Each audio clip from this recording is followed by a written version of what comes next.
मनुष्य की कीमत। एक प्रेरणादायक कहानी।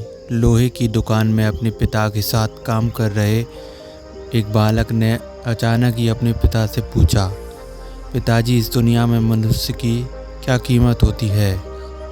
पिताजी एक छोटे से बच्चे से ऐसा गंभीर सवाल सुनकर हैरान रह गए। फिर वे बोले, बेटे, एक मनुष्य की कीमत आंकना बहुत मुश्किल है, वो तो अनमोल है।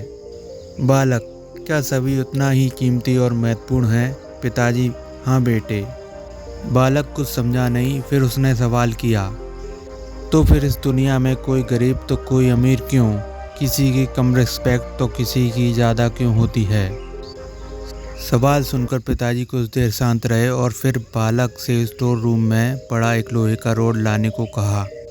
रॉड लाते ही पिताजी ने पूछा, इसकी क्या कीमत होगी? बालक, 200 रुपये। पिताजी बोले, अगर मैं इसके छोटे छोटे कील बना दूं तो इसकी क्या कीमत हो जाएगी? बालक कुछ देर सोचकर बोला, तब तो ये और महंगा बिकेगा, लगभग 1000 रुपये का। पिताजी बोले, अगर मैं इस लोहे से घड़ी के बहुत सारे स्प्रिंग बना दूं तो? बालक कुछ देर गणना करता रहा और फिर एकदम से उत्साहित होकर बोला, तब तो इसकी कीमत बहुत ज़्यादा हो जाएगी।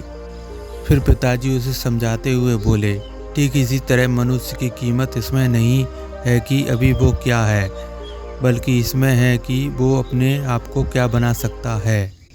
बालक अपने पिता की बात समझ चुका था। फ्रेंड्स, अक्सर हम अपनी सही कीमत आंकने में गलती कर देते हैं।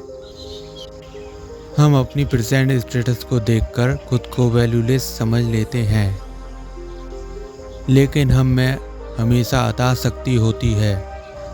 हमारा जीवन हमेशा संभावनाओं से भरा होता है। हमारे जीवन में कई बार स्थितियां अच्छी नहीं होती हैं, पर इससे हमारी वैल्यू कम नहीं होती है। मनुष्य के रूप में हमारा जन्म इस दुनिया में हुआ है, इसका मतलब है हम बहुत स्पेशल और इम्पोर्टेंट हैं। हमें हमेशा अपने आप को इम्प्रूव करते रहना चाहिए और अपनी सही कीमत प्राप्त करने की दिशा में आगे बढ़ते रहना चाहिए। दोस्तों, ये कहानी आपको कैसी लगी हमें कमेंट में ज़रूर बताएं और वीडियो को लाइक शेयर कीजिए और ऐसी कहानियों के लिए चैनल को सब्सक्राइब करना नहीं भूलिए, साथ ही बेल आइकन भी प्रेस कीजिए। धन्यवाद।